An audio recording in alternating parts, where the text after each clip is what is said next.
You wake up. You reach for a mug. You press a button or pour hot water over grounds. And within 90 seconds, you are holding something warm and bitter and completely ordinary. You do this without thinking. Most people do. But the truth is far stranger than a morning habit. That single cup you just made touched more countries, more hands, more ships, and more risk than almost anything else you will consume today. It crossed oceans before it crossed your kitchen counter. It survived droughts, currency collapses, and border disputes just to sit quietly in your cupboard. You never noticed any of it. Why would you? The whole point of the system is that you never have to. Start with the bean itself. Coffee does not grow where coffee is drunk. It grows in a narrow belt around the equator, in places like Ethiopia, Colombia, Vietnam, and Brazil, where altitude and rainfall happen to line up in exactly the right way.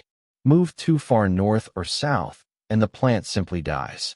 So almost every cup consumed in North America, Europe, or East Asia begins its life somewhere it will never be sold. That geographic mismatch is the first hidden fact. It means coffee has always been a traded good, never a local one, for the vast majority of the people who drink it. The economist John Talbot spent years mapping this exact imbalance in his research on the coffee commodity chain, tracing how a crop grown almost entirely in the developing world ends up consumed almost entirely in wealthy nations. Talbot found something uncomfortable. The people who grow the beans often capture the smallest share of what you pay for the final cup. Does that surprise you? It should. Here is how the journey actually works. A farmer picks ripe cherries, usually by hand, because machines still struggle to tell a ripe cherry from an unripe one. Those cherries get pulped, fermented, washed, or dried, and eventually turned into raw green beans.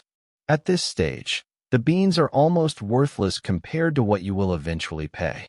A local buyer, sometimes called a coyote in parts of Latin America, purchases the beans in bulk and moves them toward an export hub. From there, the beans enter something most people have never heard of, a bonded warehouse system tied to global commodity exchanges. Coffee futures trade on the Intercontinental Exchange in New York the same way oil or wheat does. That means the price a farmer receives can shift overnight based on a frost in Brazil, a shipping delay in Vietnam, or a trader's bet thousands of miles away. The farmer rarely sets the price. The market does, and the market has never once visited the farm. Once sold, the beans get bagged, usually 60 kilograms at a time, and loaded into shipping containers. This is where geography turns brutal again. Coffee from East Africa often routes through the Suez Canal. Coffee from South America moves through the Panama Canal or around it. A blockage in either choke point, even for a few days, ripples through roasting schedules on the other side of the planet. You felt this in 2021, even if you didn't know it. When a single container ship wedged itself sideways in the Suez Canal, coffee shipments were among the thousands of cargoes stuck waiting. Prices at your local cafe barely moved. But somewhere, a roaster was quietly panicking. The beans arrive green, not brown. Roasting happens close to the final market, almost always, because roasted coffee loses freshness fast while green beans can sit in storage for months. This single fact explains why massive roasting plants cluster near ports in places like Hamburg, New Orleans, and Rotterdam.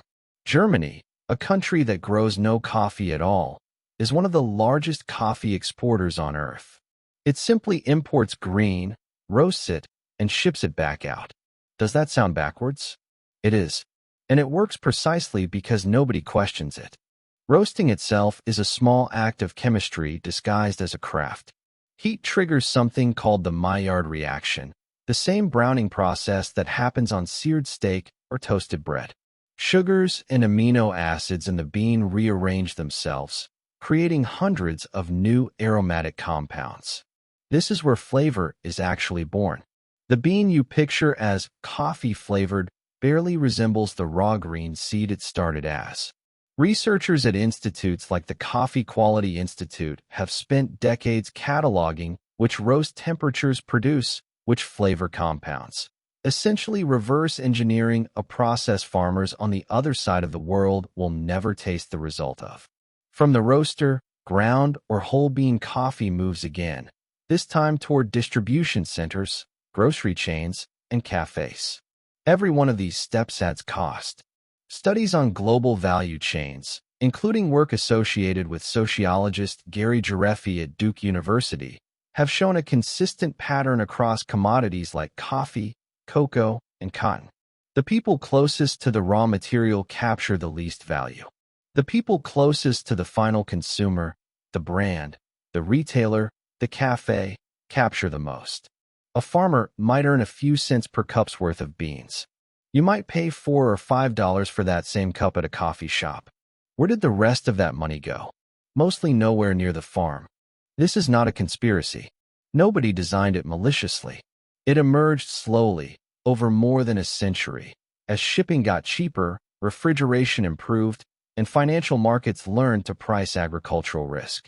But the result is a system so layered that a single cup of coffee might involve a farmer in the Colombian highlands, a trader in Manhattan, a shipping line based in Denmark, a roasting plant in Germany, a logistics company in the Netherlands, and a barista in your neighborhood, all without any of them ever meeting each other.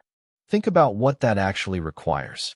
It requires trust between strangers who share no language, no currency, and often no direct communication. It requires contracts that assume ships will arrive on time, that currencies will stay roughly stable, and that political borders will stay open. When any one of those assumptions breaks, the whole chain feels it.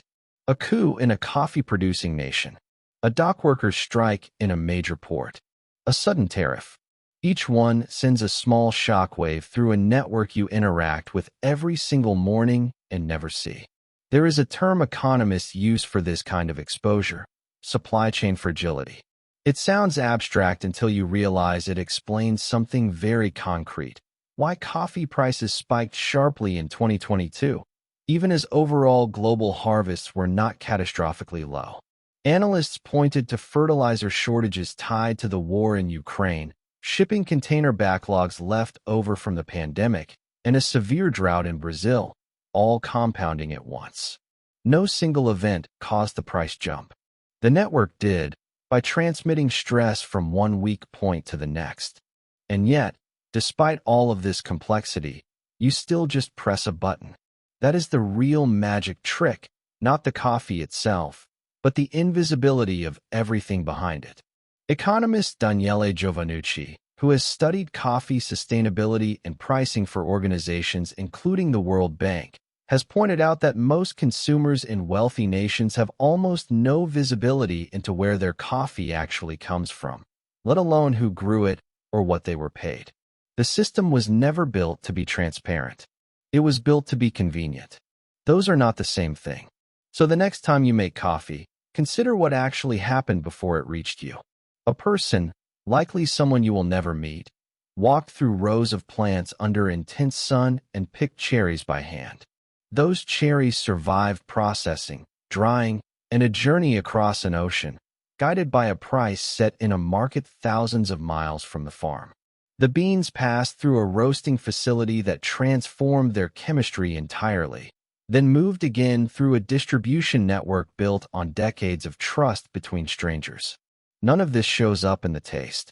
None of it shows up in the price tag. Not really. Not in any way that reflects the actual labor and risk involved.